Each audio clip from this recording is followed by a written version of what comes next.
আনন্দ কুটির family restaurant Mahishdanga Dakshinpara Taherpur Nadia পুড়ে ছাই হয়ে গেল, পুরো ভস্মীভূত হয়ে গেল।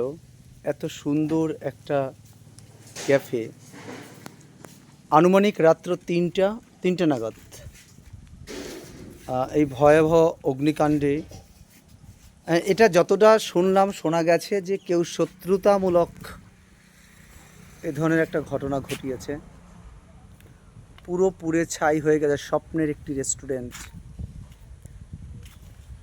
ব্যক্তিগতভাবে এই রেস্টুরেন্টের মালিকের সঙ্গে আমার খুব সুন্দর একটা সুসম্পর্ক। আমার জানা মতে একটা ভালো মানুষ তাকে এইভাবে পুড়ে ছাই করে দিতে পারে, তার ভবিষ্যৎ, তার স্বপ্ন, তার আশা ভাবতে গেলেও কষ্ট হচ্ছে। এই মালিককে আমরা পুচুদা বলে সবাই আমরা চিনি, একসময় ড্রাইভারিং করত, কিন্তু তার জমানো সমস্ত পুঁজি নিয়ে তিনি একটা সাইবার ক্যাফ করেছিলেন,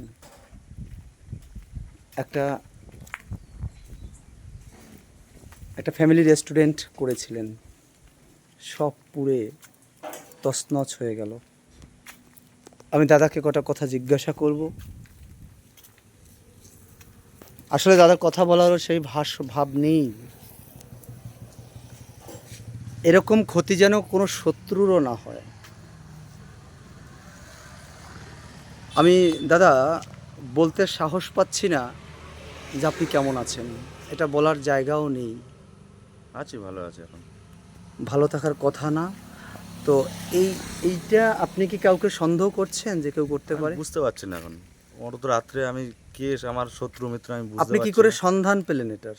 রাত্রে তখন আনুমানিক 3:30 4টে বাজে, তখন বাড়ির থেকে একজন গিয়ে ডেকে নিয়ে এসছে আমাকে। ওই পথযাত্রী যাচ্ছিল রাস্তা দিয়ে, সে গিয়ে বলছে তোমার ক্যাফে আগুন লেগেছে, তুমি তাড়াতাড়ি উঠে এসো। তারপরে এসে দেখি দাউ দাউ করে আগুন জ্বলছে। তারপরে ফায়ার ব্রিগেড এসে জল ফল দিয়ে যা করার ওরা করলো, ততক্ষণে পুরো ছাই হয়ে গেছে। তার মধ্যে কিছু রক্ষা করা যায়নি? কিছু আর এদিকে রক্ষা করতে পারিনি। এখন এটা কি পুলিশ তদন্ত করছে? পুলিশ তদন্ত করছে। আর আপনার তো এখানে সিসি ক্যামেরা ছিল? হ্যাঁ, আজ সিসি ক্যামেরা ছিল, পুলিশ নিয়ে গেছে হার্ড ডিস্ক। এবার ওরাই জানে কি করছে এখনো। তো ওটা পুড়ে গেছে না? না, ওটা পড়েনি, ওটা ঠিক আছে। মানে কিছু একটা আশার আলো থাকা যেতে পারে। থাকতে পারে। আচ্ছা, তবে যে এই কাজ করেছে আমরা চাই তার দৃষ্টান্তমূলক এক শাস্তি। একটা মানুষ পুড়ে ফেললে তো তাকে মেরে ফেলা গেল, কিন্তু এটা তো ধুকে ধুকে মারা হলো। একদম। অনেক টাকা ঋণে জড়িয়েছেন? হ্যাঁ, অনেক একটু ঋণই আছে। মানে খুব ধার দেনা করেই করছিলেন? ধার দেনা ছিল। এই জায়গাটা আপনার? জায়গাটা আমার। আমি সব সহৃদয় বন্ধুদের বলবো যে আপনারা এই যে দুর্ঘটনা ঘটেছে, যদি আপনাদের কাছে কারো কোনো, এই অঞ্চলের মানুষের কাছে যদি কারো কোনো তদন্তের কিছু থাকে, তবে আপনাদের কাছে যদি কোনো তথ্য থাকে, অন্ততপক্ষে একটু জানিয়ে সহযোগিতার হাত বাড়াবেন। আমি ঠিকানাটা আবারও বলছি, জায়গাটা হলো, তবে আমাদের এখানে বেশ কয়েকটা রেস্টুরেন্ট আছে, বেশ কয়েকটা এই রোডে আছে। আমি সবারটাই মঙ্গল কামনা করি, কিন্তু এটা কি কোনো নিছক শত্রুতা কি না সেটা জানি না।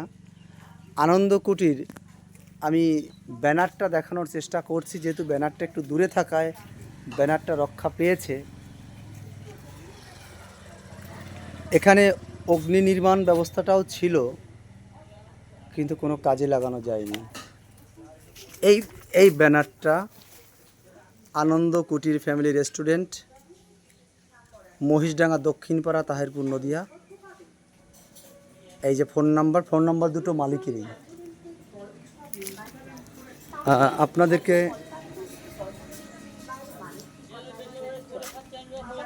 একটা মানুষ, একটা বেকার ছেলে, দাদা কতজন কাজ করতো এখানে? 6 জন মানুষ এখানে কাজ করত। তাদের এখন বেকারত্ব। 6 জন মানুষকে তিনি তাদের কর্মসংস্থানের ব্যবস্থা করেছিলেন এখান থেকে।